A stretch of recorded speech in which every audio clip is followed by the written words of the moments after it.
So today, in today's vlog, I'll be talking about a bunch of things I've been practicing, a bunch of things that I will be practicing, and I think it's like some cool ideas that are there are some cool ideas that I'd like to share, and it's just old concept, like basic concepts, but just a different way to think about it.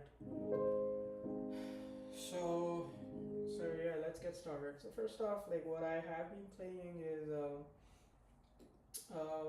the same thing in the left hand, just a Charleston rhythm in the left hand. In the right hand, chromatic approach notes from below, scale approach notes from above, and then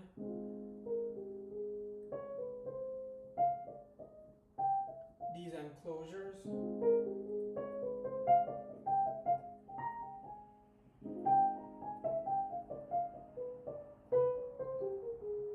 So the difference is when I'm going up, this is the enclosure. So I play the scale note above first and then the chromatic note below. And then while coming down, I do the reverse enclosure.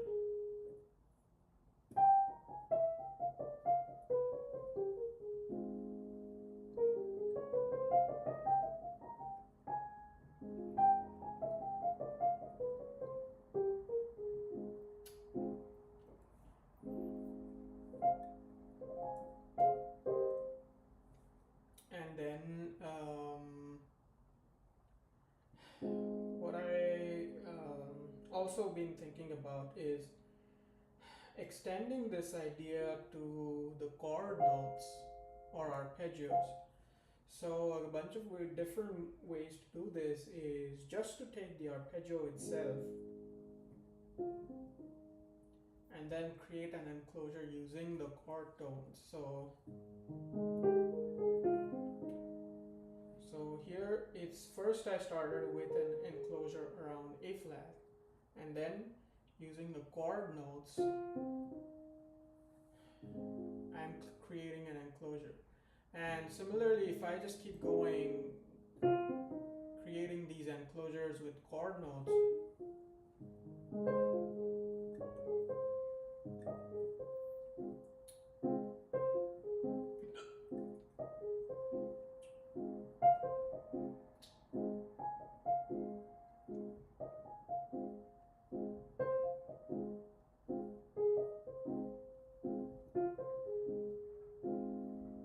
I don't know, these don't sound as jazzy, but at least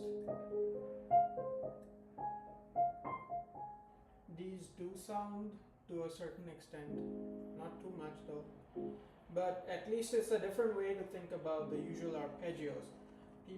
When we think of arpeggios, people mention pivot. So that concept is so if let's say I am a little too high in the registers, so instead of continuing to go upstairs, I can just, instead of going to the top C, I'll go to this bottom C.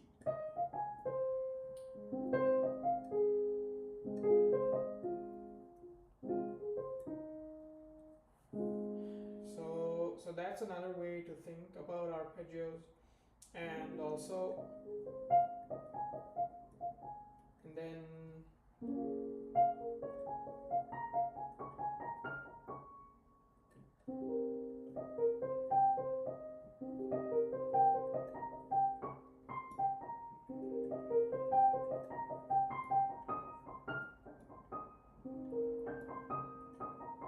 and then yet another interesting exercise is doing chord tones and arpeggios.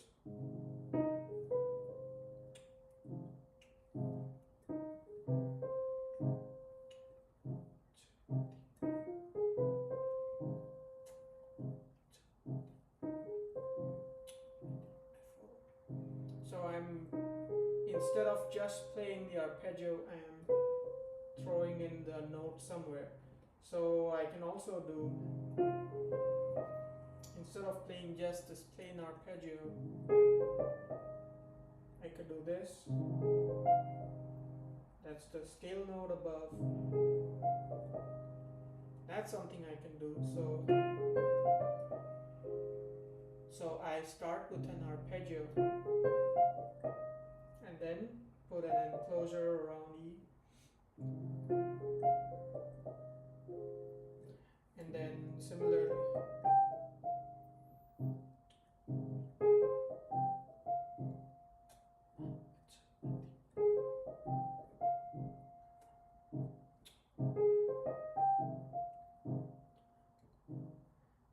and then like play this through all the 12 keys, and not just that, but play it on different beats. So in this case, let's start with say 2 and. I start the arpeggio on 2 and. So 1, 2 and E, F, O, 1, 2 and E, 1, 2 and E, 2 and E, F, O, 1, 2 and E, F, O, 1, 2, 2 and E, F, O, 1, 2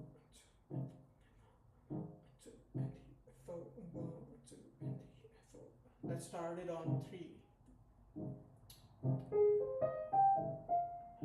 F, O, 1, 2 and E, F, O, F, O, 1, 2. On the 4 and F, O, 1, 2 and E, F, O, 1, 2 and E, F, O, and so on. And then another interesting thing is using these enclosures on the scale notes.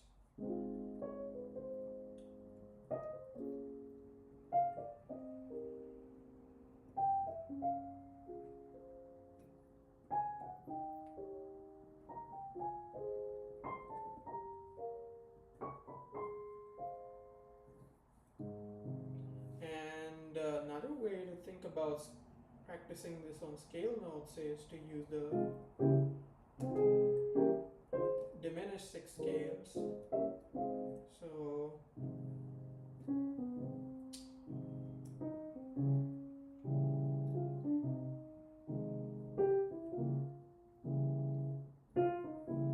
I messed that up.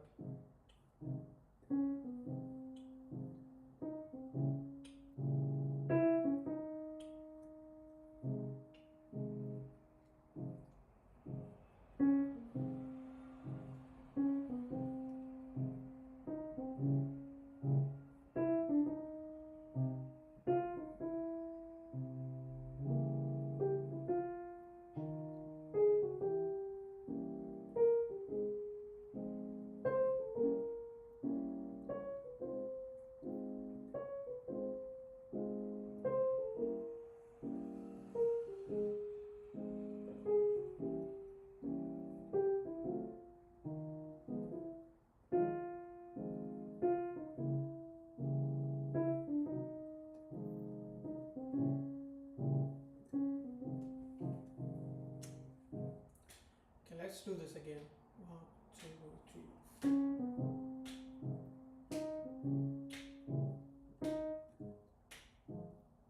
I think I'm messing up on this 6th note. All the others are fine, I think.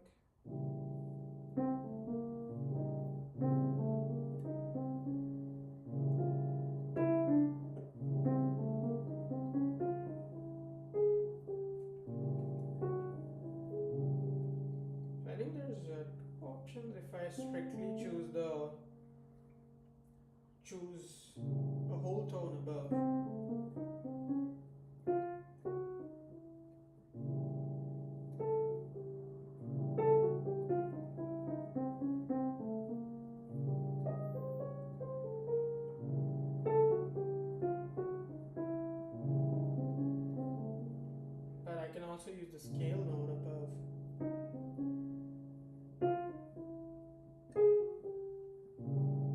is subtle, but I think it's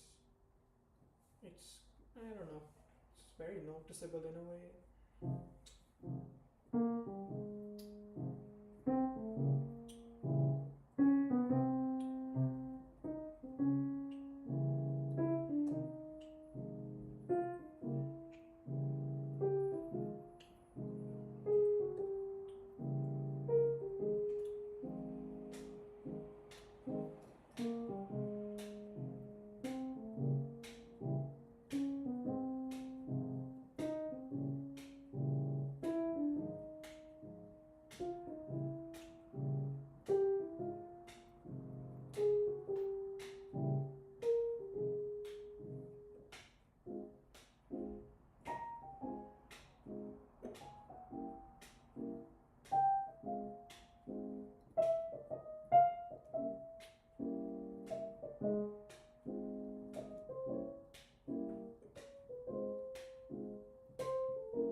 So yeah, lots of stuff to practice. Another thing I've realized is the difference between a major six and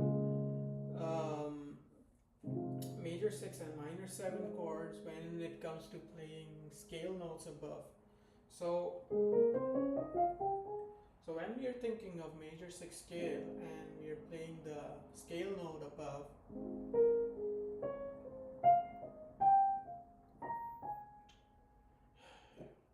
these are we use the A flat major scale. But when we are playing the F minor 7 chord, essentially these two are inversions, but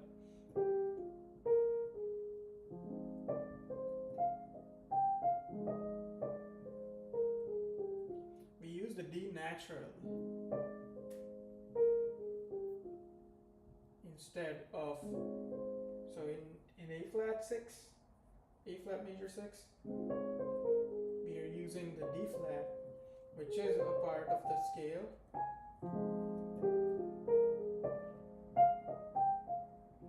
But when we're thinking F minor 7, we play the whole note above. So that's one way to think of it. So whenever we play any note, it happens to be the whole tone above.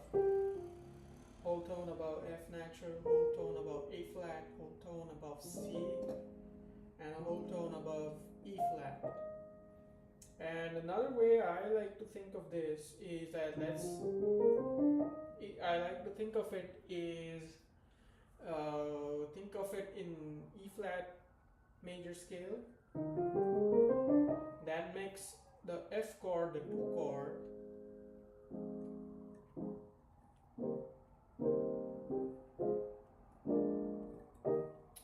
So that's the 251, and then the 2 chord. For that we are using notes from the E flat major scale.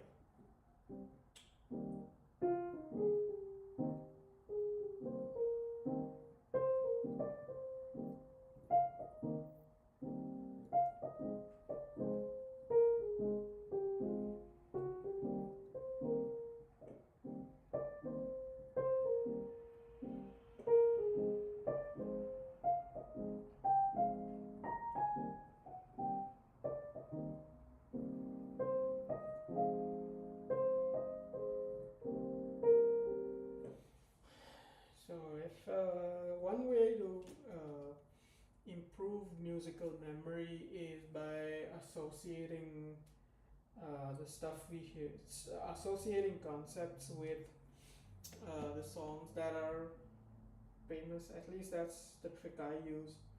So a very simple example is like if when I had to memorize the tritone interval, Simpsons tune comes to mind, and in this case what we were doing is I think this tune by Neil Young, Harvest Moon.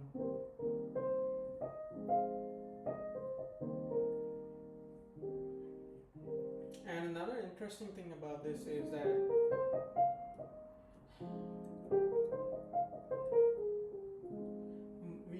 mostly revolve around. We can mostly play with notes from the pentatonic or the blues scale for the two chord as well. So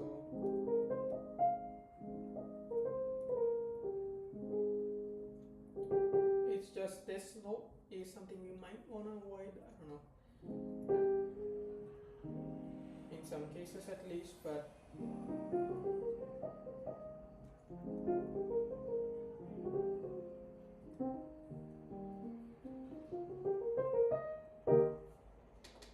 yeah. Anyway, so lots of ideas, lots to practice. Another thing that was good is I was able to analyze Chopin's waltz. It's a simple one, but I think it made a lot more sense now. Uh, like I think the last I attempted this piece was years ago, and I don't even play classical music anymore. But every once in a while, I do play some Chopin, and then this particular waltz is initially it revolves around this chromatic progression.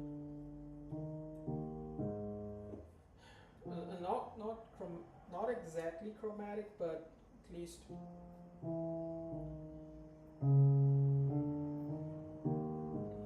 so that's the bass line. So the waltz I'm talking about.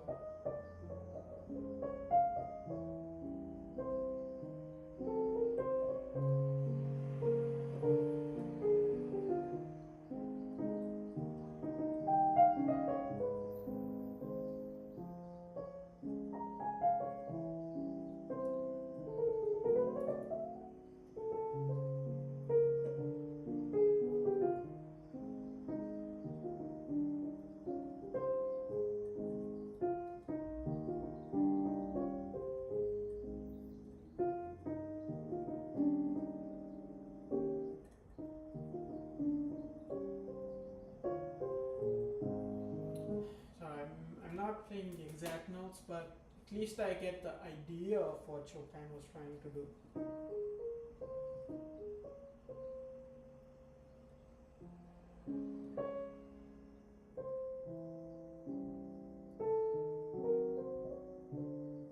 So first we start with this 4 chord, but in a inversion where the F is in the bass. So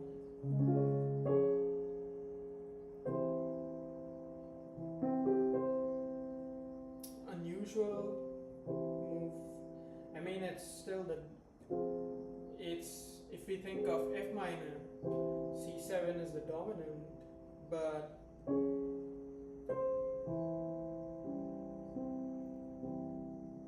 we're moving to the C7, then the diminished.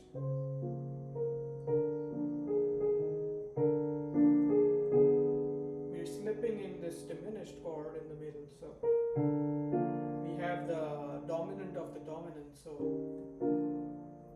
B flat 7.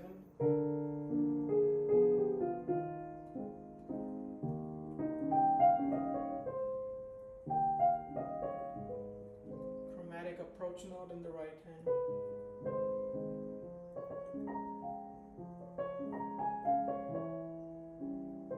Another way, so in the right hand, we have a scale note above. And we are again non-chord tone to chord tone.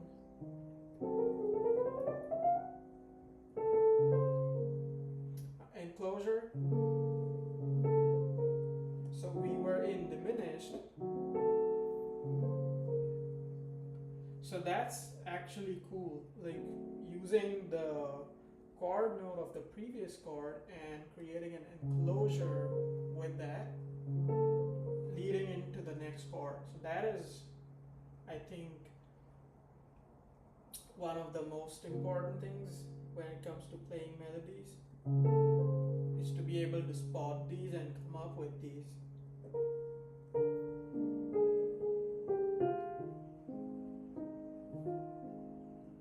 It's just so full of these appoggiaturas or whatever these non-chord tones are called.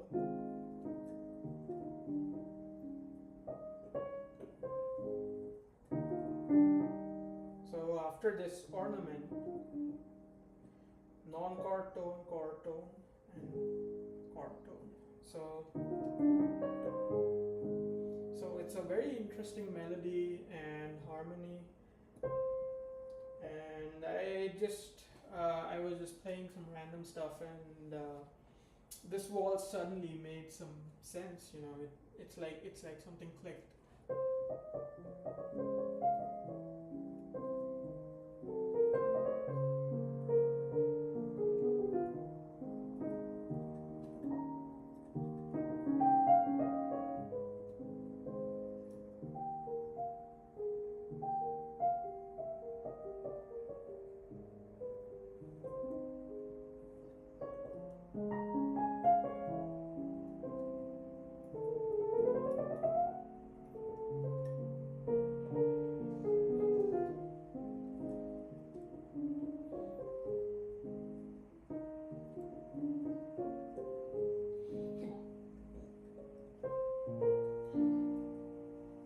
Now we move between the dominant and or the dominant of the dominant and dominant.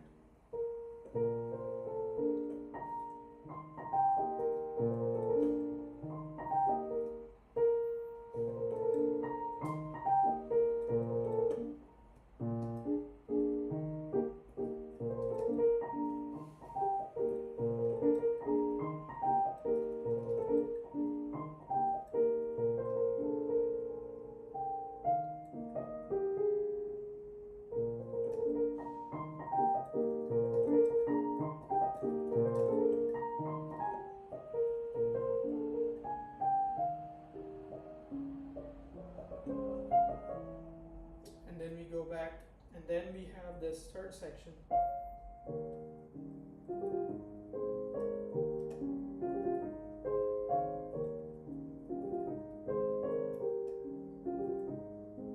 And then this is a very interesting passage.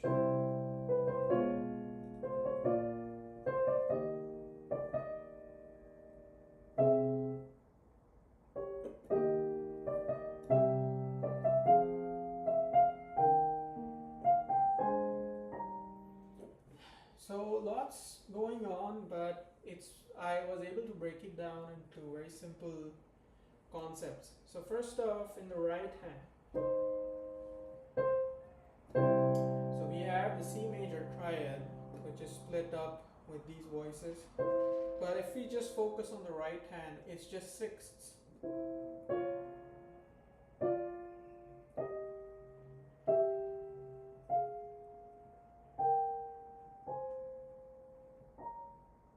So we are in A flat, but we are borrowing some notes from around.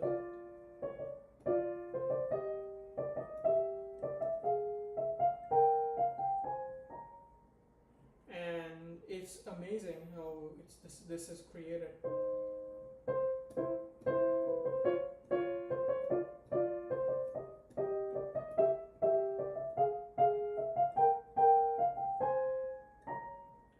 Only in the end of this whole phrase we have a dominant seventh chord. But apart from that, all of these are either just plain major or plain minor chords.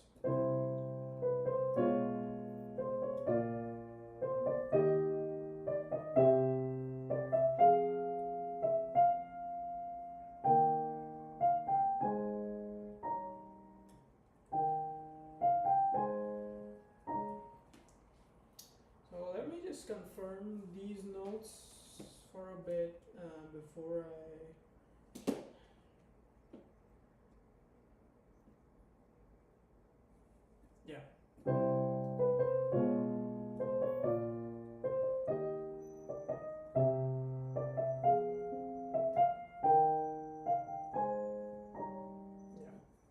so again, the mistake I was actually making here is that I was playing parallel fifths, instead of this is not right, it should be the octave in the left hand so that we are avoiding parallel fifths.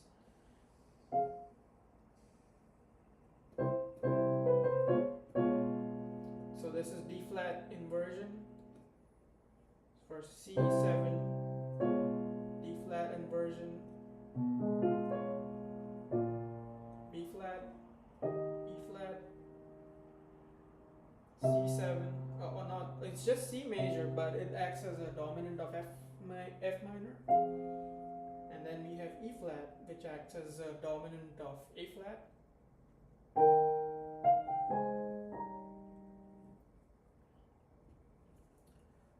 So yeah, so again, amazing progression,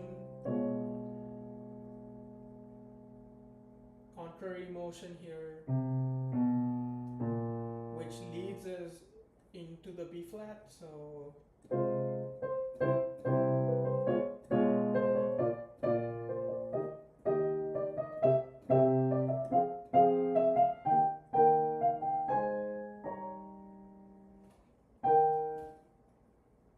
I think I messed up the dynamics a little. It's forte till the crescendo is till the E flat 7 chord. So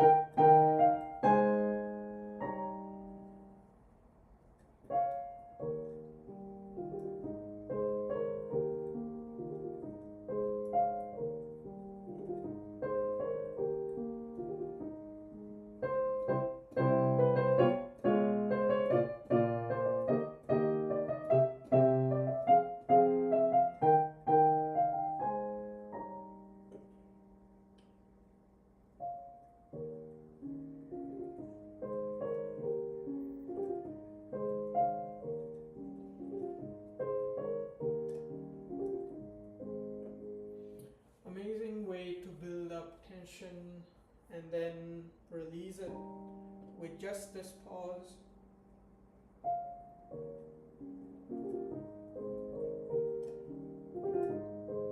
The next phrase just picks it up from where it stopped.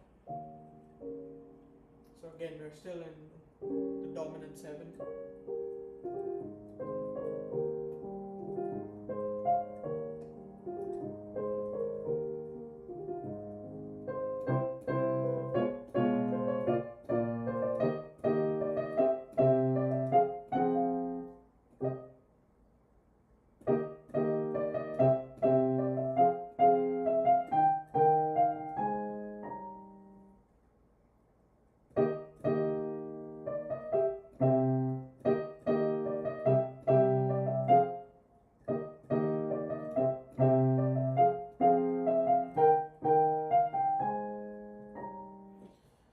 So I guess an easier way to remember the left hand is first we are at the 5th, then we go to the 6th interval,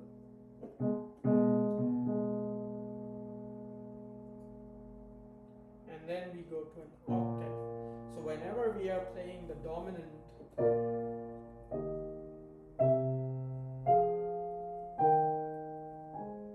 so for each of these dominant chords we play the octave in the left hand. So the dominant chords in these cases, after this one, here is the first one, 5th in the left hand, then octave in the left hand when we are playing the dominant of F minor,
Oh, so that's interesting.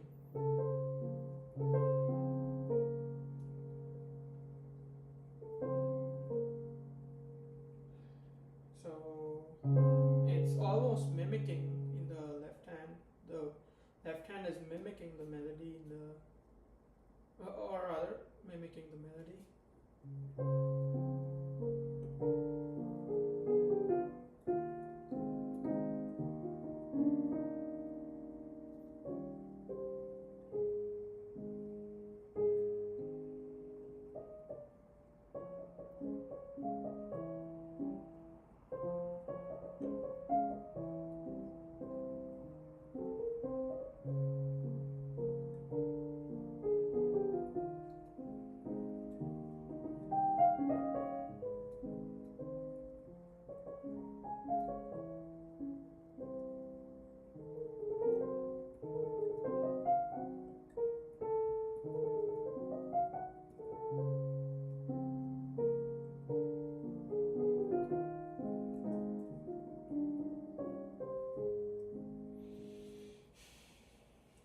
Fun stuff. So yeah, I think this is like a journal entry more than a practice session. So I think I'll practice something before I end this session. I guess I'll stick with A flat.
Mm.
think I should play it again.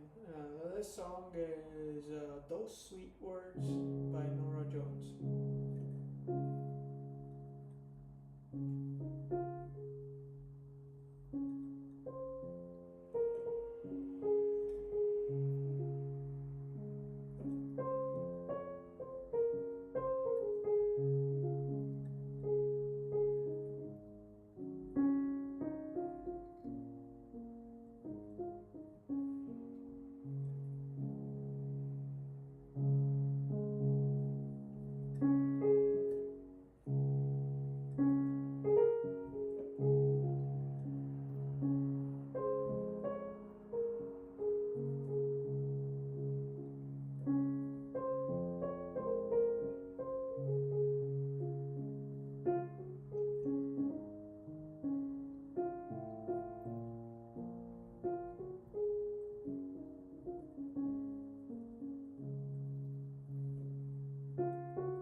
Interesting similarities between the Chopin waltz we were looking at with these all dominant movements.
Also thinking about this Billy Joel song, Turn the Lights Off. It's his newest song.